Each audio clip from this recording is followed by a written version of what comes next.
¿Qué tal, querido auditorio?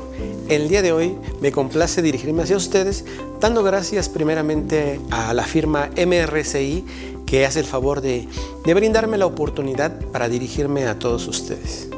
El día de hoy vamos a analizar y a revisar el tema de cardiopatía isquémica. Para conocer la cardiopatía isquémica es importante conocer algunas funciones principales del corazón. La función principal del corazón es bombear sangre desoxigenada o pobre en oxígeno hacia los pulmones y posteriormente bombear sangre oxigenada al resto del cuerpo. Normalmente hace esto de 60 a 100 veces por minuto, las 24 horas del día. Quiere decir que el corazón no descansa, no para su funcionamiento para tomar fuerza, sino que lo hace constantemente. Aproximadamente lo hace 115.200 veces al día, 3.500.000 veces al mes y así 41 millones al año. Entonces es un órgano que trabaja constantemente y vale la pena entonces conocerlo y darle el cuidado que merece. El corazón cuenta con 3 capas. La primera capa es el pericardio, que es la capa externa, la cual nos va a proteger contra infecciones o inflamaciones. La capa intermedia es el miocardio y es una capa muscular que se contrae y relaja para bombear la sangre al sistema circulatorio y de esta forma que llegue al resto del cuerpo. La cara o capa interna es el endocardio. El endocardio está cubierto por células endoteliales que contribuyen a conservar las propiedades físicas de la sangre, también a conservar la estabilización de la presión arterial y también de la coagulación. Estas células endoteliales también están presentes en lo que son los vasos sanguíneos, son muy similares, entonces tienen esta capacidad y esta respuesta. El corazón se compone de 4 cámaras.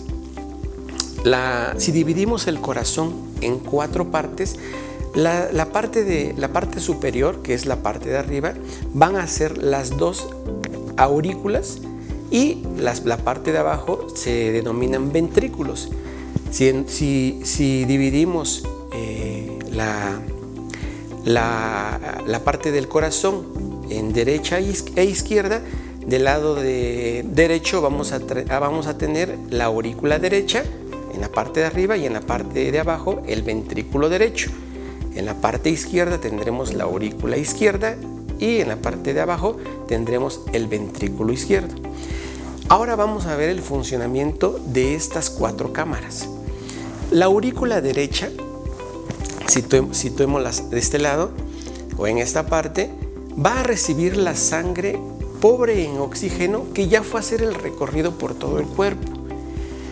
La sangre va a llegar a la aurícula derecha por la vena cava superior, que trae la sangre de los brazos, de la cara, de la cabeza, del cerebro, y por la vena cava inferior, que trae la sangre ya ocupada en el abdomen, en las piernas, en los pies. Entonces de esta forma se va a recolectar la sangre pobre en oxígeno. El trabajo de la aurícula derecha va a hacer pasar la sangre hacia el ventrículo derecho. Entonces el ventrículo derecho va a recibir la sangre pobre en oxígeno de la aurícula derecha y su función va a ser bombear esta sangre desoxigenada o pobre en oxígeno hacia los pulmones, ¿sí? Por medio de la arteria pulmonar.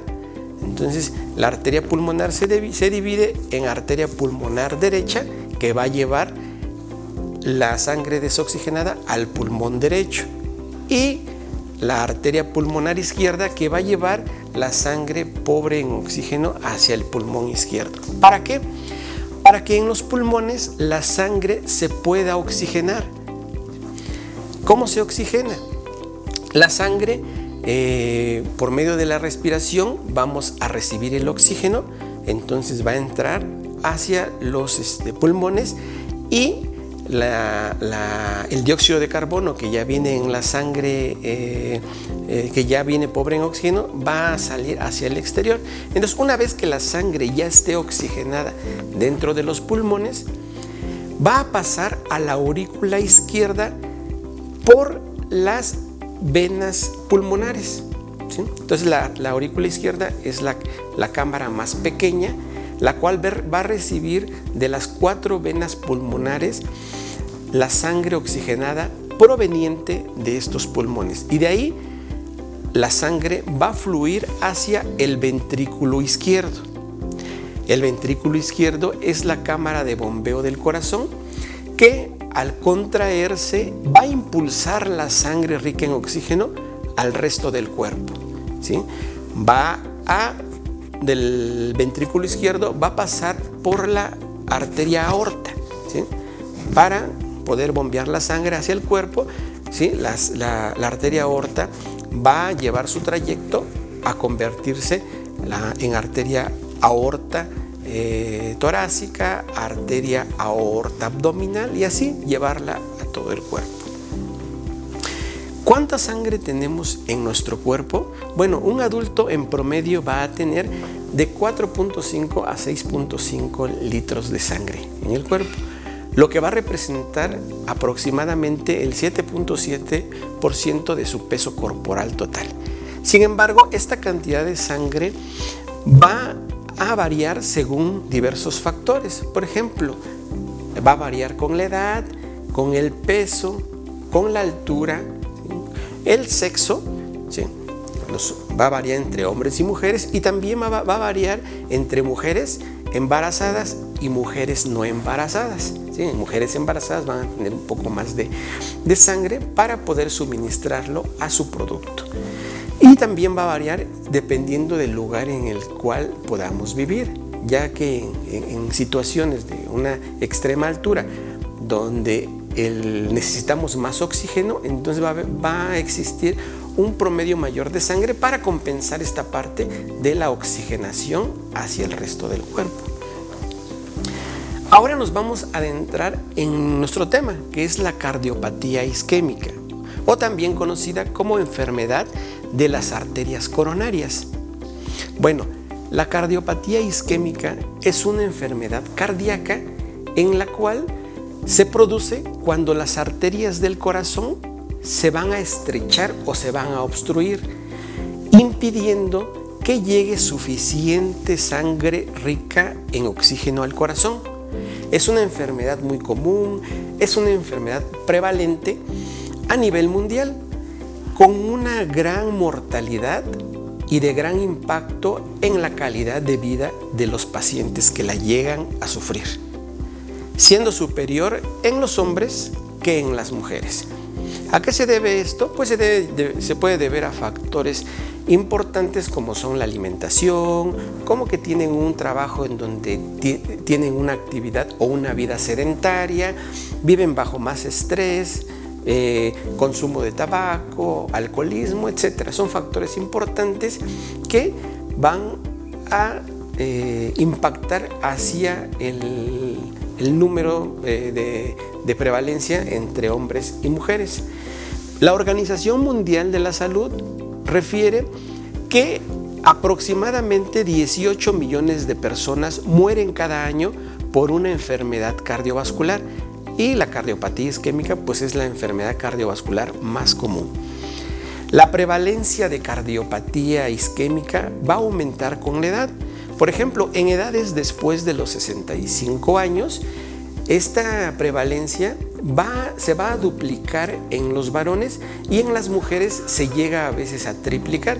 Entonces, la edad es un importante factor para que se incremente. Pero bueno, no dejemos también de lado de que puede haber alguna cardiopatía isquémica o una muerte debido a esta enfermedad a partir de los 30, 35 años, ¿sí? ¿Cuántos de nosotros hemos conocido a lo mejor amigos, familiares o conocidos que han fallecido sin alguna causa aparente, ¿no? Podemos decir, no, pero si esta persona hacía ejercicio,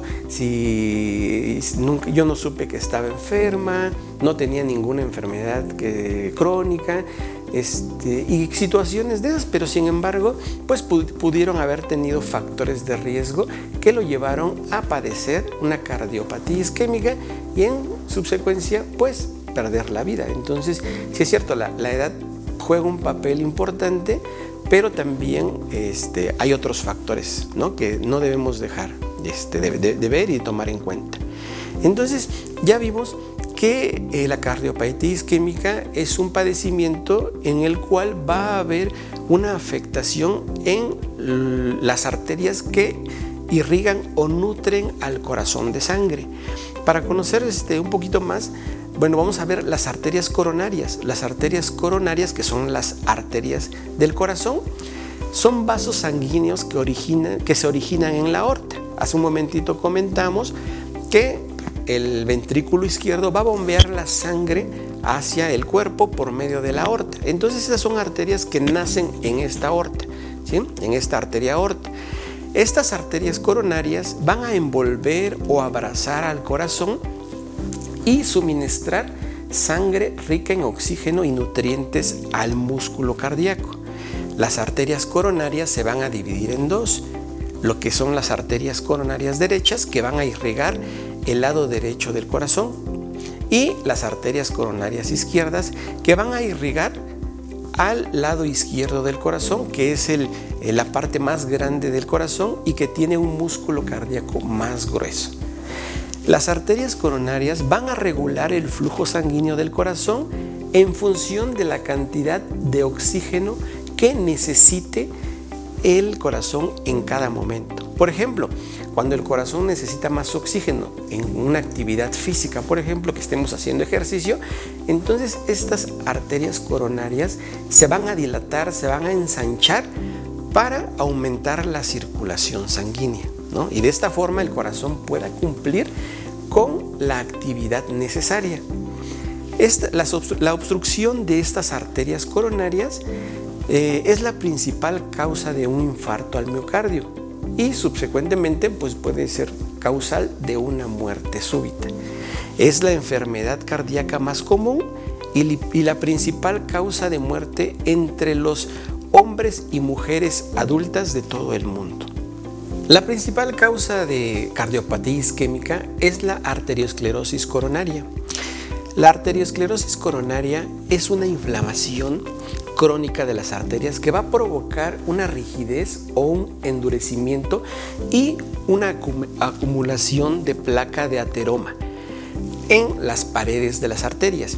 Las placas de ateroma van a ser depósitos de grasa, principalmente colesterol y otras sustancias químicas, las cuales se van a concentrar en la capa interna de los vasos sanguíneos, provocando un estrechamiento de las arterias. El estrechamiento ya sea parcial o también puede llegar a ser total, bloqueando el flujo sanguíneo, y en ocasiones estas placas de ateroma se pueden romper o despegar y va a haber formación de coágulos o trombos en la sangre. Entonces ya no solo van a poder obstruir esa parte, sino que los trombos o los coágulos se pueden ir en el torrente sanguíneo, más adelante encontrar vasos sanguíneos más pequeños, y entonces en esa parte pueden llegar a obstruir también las arterias, pueden llegar a obstruir arterias a nivel cerebral, a nivel de riñones, a nivel de extremidades, etc. Este proceso va a estar muy relacionado con los llamados factores de riesgo cardiovascular, entre los cuales van a destacar la obesidad, la hipertensión arterial, el tabaquismo, la diabetes o la dislipidemia, que es el incremento anormal de los triglicéridos y el colesterol.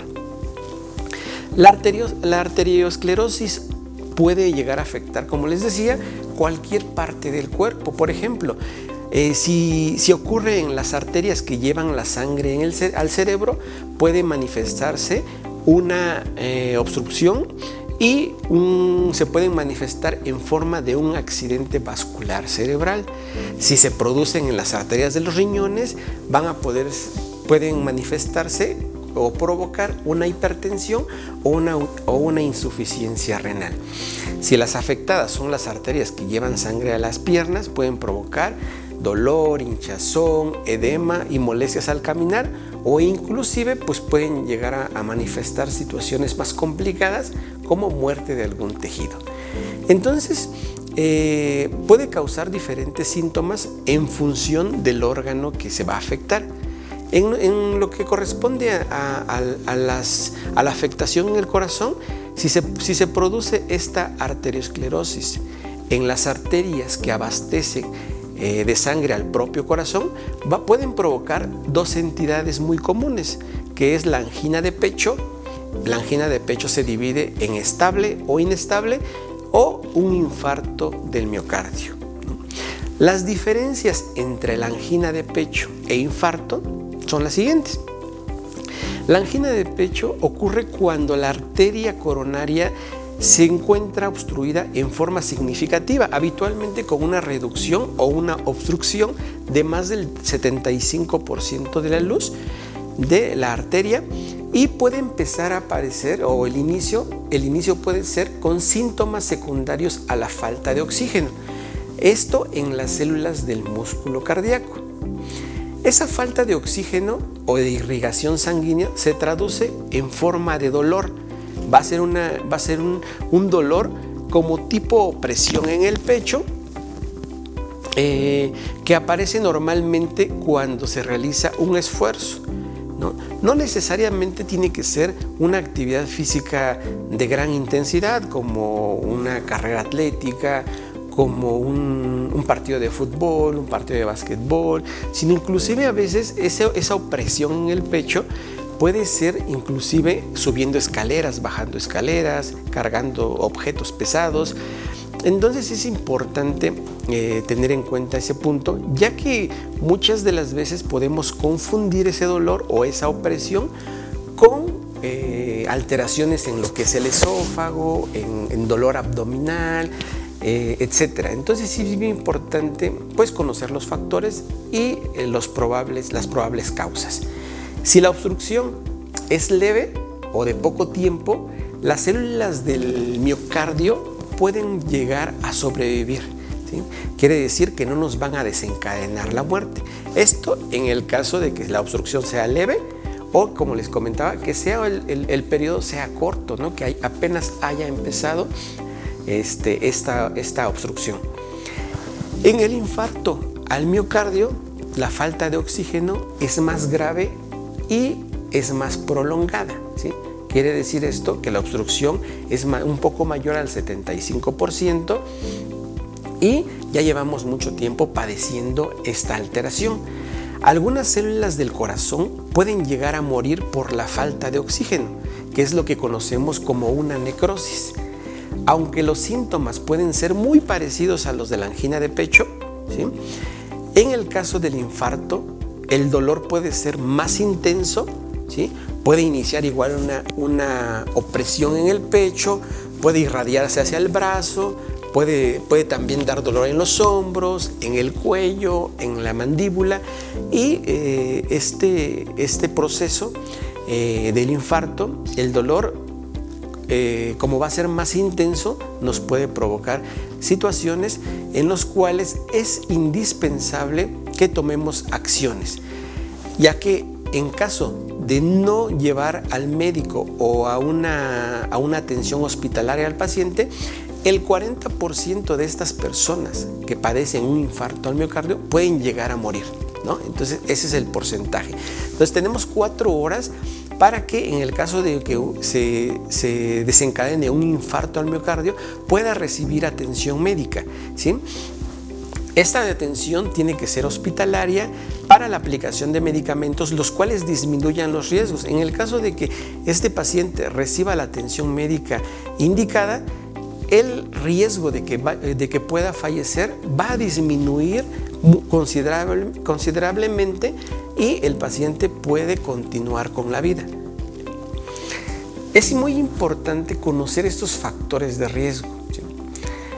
Los factores de riesgo cardiovascular son cualquier hábito, característica o rasgo que aumente la posibilidad de que un individuo desarrolle una enfermedad cardiovascular.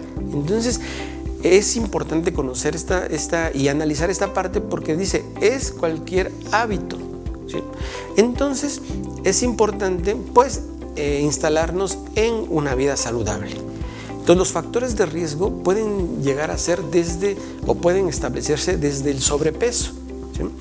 Hay personas delgadas o con sobrepeso, las cuales pues gozan o han gozado la mayor parte de su vida de buena salud, pero llegan a confiarse, no tienen ninguna enfermedad crónica, no suben de peso, entonces ellos se confían y ellos mismos te comentan, ¿no? O inclusive los familiares le dicen, oye, tú comes mucho, ¿no? A lo mejor su alimentación también no es la adecuada, no es de calidad y no engordan, no incrementan su peso corporal, entonces se confían, pero su alimentación no es la adecuada. Entonces hay personas que han sido delgadas o con sobrepeso que han llegado a fallecer de un infarto al miocardio inducido por la cardiopatía isquémica. El otro factor es la obesidad, ¿no? Aquí ya podemos ver que en el caso de la obesidad, pues ya tenemos factores importantes, ¿no? Como la ingesta rica en grasas, la ingesta rica en azúcares, en grasas de tipo animal, entonces en el cual se va a incrementar el colesterol LDL, que es el colesterol que llega a afectar las arterias. Otro factor de riesgo es el tabaquismo, el alcoholismo, la dislipidemia, que ya es una consecuencia de una mala alimentación, o inclusive también puede haber un factor genético en el cual se va a incrementar de manera normal lo que son los triglicéridos o el colesterol. Otro factor de riesgo puede ser la hipertensión arterial, la diabetes e incluso el estrés crónico, ya que la salud mental y el corazón tienen una relación estrecha en la cual pues comparten señales o mensajes.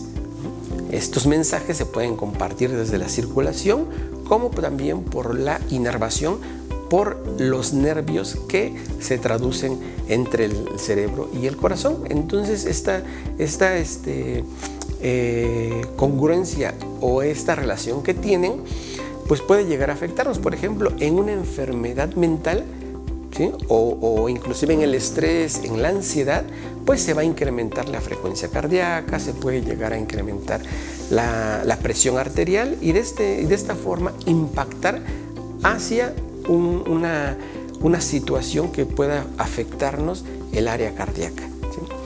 El diagnóstico de la cardiopatía isquémica tiene varios puntos en los cuales es de suma importancia tomar en cuenta cada factor. Por ejemplo, el principal diagnóstico se puede iniciar con una consulta médica en la cual su médico de confianza, su médico especialista o inclusive su médico general puede identificar factores de riesgo. Por ejemplo, en la historia clínica, pues vamos a conocer factores hereditarios, factores familiares, los cuales puedan darnos señales. Por ejemplo, un familiar que haya fallecido de un infarto al miocardio o lo que comúnmente le llama a la gente un paro cardíaco, ¿no? Hay familiares que conocemos que pudieron haber fallecido sin una causa aparente, llegaron, ya estaba tirado, ya había muerto, entonces probablemente haya fallecido por un infarto al miocardio. Entonces vamos a conocer ese tipo de factores de riesgo. Podemos conocer desde la consulta médica el peso del paciente, si tiene algún grado de obesidad. Podemos conocer también los hábitos nutricionales, podemos conocer los hábitos si practica alguna actividad física o tiene una vida sedentaria. Otro método de diagnóstico pues puede ser el electrocardiograma. El electrocardiograma es un estudio en donde se va a registrar la actividad eléctrica del corazón. Es un estudio que no es invasivo, no duele, solamente se va a conectar a un paciente con unos caimanes o unas pinzas en las extremidades, en lo que son la parte conocida como los tobillos, aquí en las muñecas. Los electrodos se colocan en el área cardíaca, ¿sí? Izquierda. También hay ocasiones en que hay pacientes que tienen una situación en la que el corazón no lo tienen del lado izquierdo, sino lo tienen del lado derecho, que es conocido como una dextrocardia. Entonces se van a colocar los electrodos en el área cardíaca, bien identificada, y es un estudio que no causa dolor, no causa ninguna molestia ni incomodidad. La otra prueba diagnóstica puede ser la prueba de esfuerzo. En esta se va a valorar lo que es la presión arterial, el ritmo cardíaco, la frecuencia cardíaca y mientras el paciente va a estar realizando alguna actividad física. Otro método diagnóstico puede ser la analítica de sangre, que son pruebas de laboratorio por medio de la sangre, en las cuales se va a buscar identificar si hay alteración del colesterol, de los triglicéridos, de la glucosa, y también se puede buscar la presencia de proteínas del corazón, como las troponinas, que se encuentran en el torrente sanguíneo o se encuentran a nivel de sangre una vez de que ya existe alguna alteración o algún daño cardíaco. La otra prueba puede ser una radiografía de tórax, que en este caso se puede evaluar el tamaño del corazón, se puede evaluar la arteria aorta, ¿no? La imagen de la arteria aorta, se evalúa el tamaño para ver si es normal. También se va a poder evaluar el estado de los pulmones, ya que, como vimos, es de suma importancia para una adecuada oxigenación de la sangre. El otro método diagnóstico que se puede utilizar es el ecocardiograma. En este estudio es donde se utiliza un ultrasonido para ver el tamaño, la forma y el movimiento del corazón. Y ya en casos muy especiales se puede indicar una tomografía computarizada coronaria, en donde se va a realizar una exploración ya minuciosa de lo que es el corazón y de sus arterias para ver si hay calcificaciones o si hay alteraciones. En el caso del tratamiento, sí es importante saber y conocer que la cardiopatía isquémica no tiene cura, ¿no? Es imposible que un paciente que tenga una cardiopatía isquémica y que en base a tratamiento podamos ya ver que ya no tiene nada, que no hay ningún riesgo. Entonces sí es importante saber eso. La cardiopatía isquémica no tiene cura, pero se puede tratar para controlar los síntomas y reducir el riesgo de sufrir una lesión cardíaca que nos lleve a la muerte. Por eso la importancia de iniciar un tratamiento en tiempo. El tratamiento puede incluir medicamentos, por ejemplo, los anticoagulantes para reducir el riesgo de coágulos en la sangre. También se puede utilizar fármacos o medicamentos de una familia que se llaman estatinas. Estas nos van a ayudar para disminuir la placa de ateroma, reducir la inflamación, dilatar los vasos sanguíneos para tratar la hipertensión, mejorando de esta manera el flujo sanguíneo, la frecuencia cardíaca y así reducir el riesgo de complicaciones. Entonces, por ejemplo, cuando nosotros llegamos a tener el colesterol alto, los triglicéridos altos, su médico le va a indicar un tratamiento para disminuir estos niveles de grasas en la sangre. Es importante cumplir con este tratamiento. ¿Por qué? Porque el beneficio que vamos a llevar es que les comento, ¿no? El de dilatar los vasos sanguíneos, relajarlos, disminuir la placa de ateroma que está reduciendo el calibre del vaso y de esta forma mejorar el flujo sanguíneo. ¿Sí? Muchos pacientes no toman en cuenta o son indisciplinados en cuanto al tratamiento médico, o a veces piensan que un tratamiento natural, que un tratamiento casero puede llegar a disminuir estos niveles de grasas en la sangre, pero sí es importante, por todo lo que ya les comenté, pues que lleven su tratamiento farmacológico. Hay otros tratamientos quirúrgicos como la angioplastía. Este ya es un procedimiento de urgencias o un procedimiento de emergencia que consiste en insertar un catéter por una arteria, ya sea de la pierna o una arteria que está en la ingle, y que va a ser conducido hasta llegar a las arterias del corazón. Y si en caso de que se detecte una obstrucción, entonces se va a poder inflar un globo que tiene el catéter ya instalado para poder dilatar la arteria y poder hacer que el flujo sanguíneo pueda llegar hasta el corazón o hasta el área donde esté la obstrucción.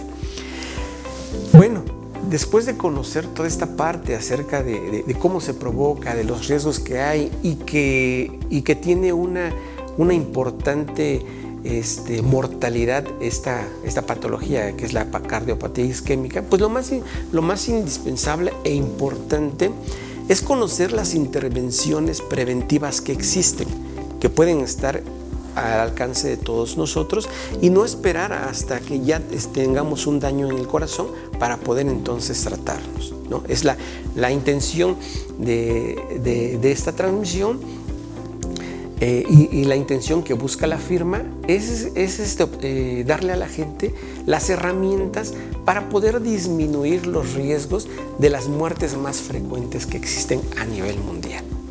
Entonces las intervenciones preventivas pues es una nutrición saludable, ¿sí? Tener una baja ingesta, ¿sí?, de grasas de tipo animal, ¿no? Por ejemplo, desde los lácteos, que pueden ser la leche, el queso, el quesillo, la crema, la mantequilla, grasas de tipo animal, carnes rojas, también el asiento que tienen que le ponemos a las tlayudas, a las memelas, también puede ser el chicharrón. Entonces, claro que sí se pueden consumir, pero en una baja cantidad. Y en pacientes que ya tienen una afectación cardíaca, sí es mejor no consumirlas. La otra entidad es tener un acondicionamiento físico o una actividad física de forma regular. Esto nos va a alejar a otros factores de riesgo, como son la obesidad, como es la alteración de las grasas en la sangre, un corazón sano, pulmones sanos. Entonces es importante tener una actividad física de forma regular. La otra es una consulta médica periódica. Se aconseja o se sugiere que cada uno de nosotros tenga una consulta médica de manera anual, ¿no? Como lo que proyecta y lo que trabaja muy bien la firma MRCI con sus colaboradores, en donde se les realiza una valoración médica, se les realizan estudios de acuerdo a su edad que puedan darnos las herramientas para identificar patologías o enfermedades que pongan en riesgo su salud. Entonces, esta consulta médica o esta valoración médica pues se recomienda de manera anual. En caso de que haya alguna alteración de algunos factores o de algunas situaciones que pongan en peligro la salud, entonces la valoración médica pues se va a cortar, puede ser cada 6 meses, cada 3 meses, de acuerdo a lo que su médico designe.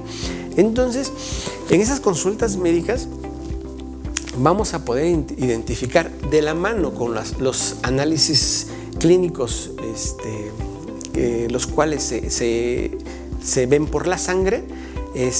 Podemos identificar, como ya lo comentamos, alteraciones en la glucosa, alteraciones en el colesterol, alteraciones en los triglicéridos, para poder tratar, ¿no? Identificar niveles alterados.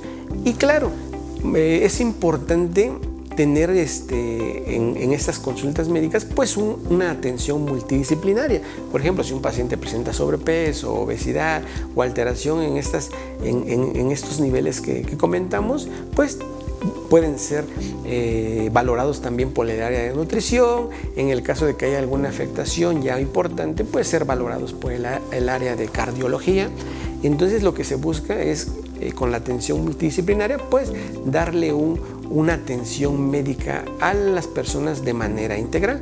También es importante pues tener hábitos saludables, ¿no? Ya tenemos nosotros la nutrición saludable recomendada, la actividad física de forma regular, pero también debemos de tener, por ejemplo, hábitos saludables en cuanto es al evitar consumir sustancias tóxicas como las sustancias primarias, que es el alcoholismo, es el tabaco, pero también sustancias que pudieran realizar o pudieran dañar de forma significativa a nuestro organismo, como son